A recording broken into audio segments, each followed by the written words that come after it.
Welcome to the Checkered Floor Garage. This is the Kawasaki Vulcan 750 Maintenance and Service Series, and today we're going to be doing an oil change. According to the service manual, you'll want to replace your engine oil and filter every 4,000 miles. The recommended oil viscosity is a 10W40 or 10W50. You can also do a 20W40 or 20W50. I've always done 10W40 for the past 13,000 miles, and I'll be doing it today. If you're changing both the oil and filter, which is also what I'll be doing today, the capacity is 4 liters of oil. I'll be using this Motul 10W40 synthetic along with this Bosch 3323 filter. I've had good luck with these filters, also K&N, Napa. What you want to look for in an oil filter is something that has an anti-drain back valve to prevent the oil from flowing backwards when the engine is turned off. One more note about the oil: regardless of the type that you use, regardless of the brand, you want to make sure that it's motorcycle oil. Car oils, auto oil, can have friction modifiers that can impact and possibly cause damage to the transmission, to the gears in a motorcycle. Engine oil flows better while it's hot, so let's get the engine warmed up for maybe 5 to 10 minutes at idle before we drain the oil. That's about where I warm up my engine to. I like first to get the bike on the center stand. It'll make more room underneath the bike to get your oil drain pan to drain out some of the oil.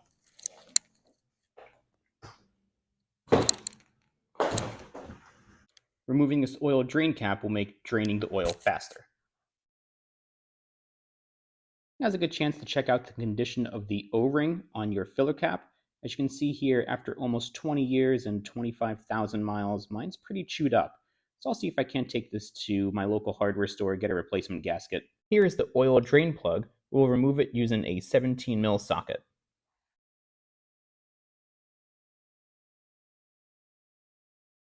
I like to look at the color between the used oil and the new oil. Look for things like debris, any metal shavings, how dark it is. This used oil up here has roughly 3,000 miles of use. I've also gotten my used oil tested by Blackstone Oil Analysis. I'll link that in the description down below if you're interested. Before we put the bike off the center stand and onto the kickstand, you just want to take out the spring. There is a washer in there as well, and there's also an oil screen. You want to take those 3 things out. Now is also a good chance to check out the condition of these components. There's an O-ring here in the drain plug. Make sure the spring looks good, the washer, and your oil screen, you want to make sure it looks good and clean.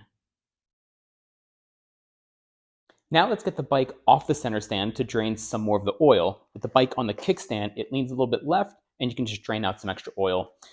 Before doing that, I did put back the drain plug. That way I don't make a mess. Let's see how much extra oil we can get with the bike on the kickstand.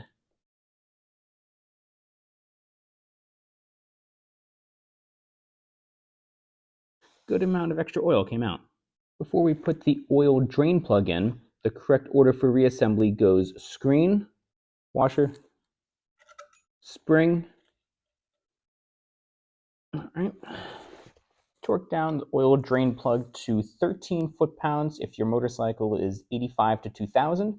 If you've got a Vulcan from 2001 and on, it'll be 15 foot-pounds. Next, we're going to remove the oil filter and drain the oil from there. But before we do, I like to layer some aluminum foil on the starter motor to prevent oil from spilling all over it.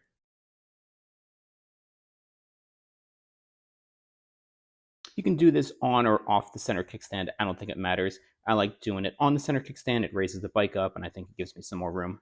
Take a good look around the mating surface of the oil filter. You want to make sure that the gasket came off and none of it is left behind.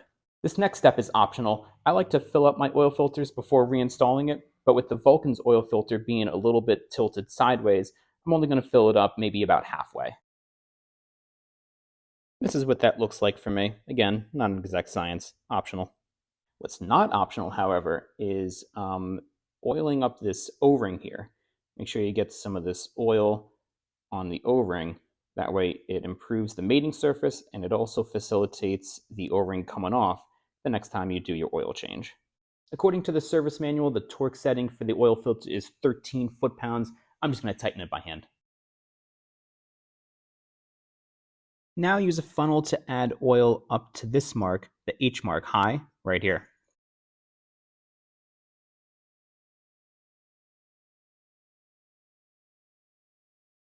Here's what that looks like for me. Next, we're going to start up the bike and circulate the oil, get the oil to fill up the oil filter, and we'll come back and we'll add some more. Before starting the bike, make sure to put back the drain fill plug.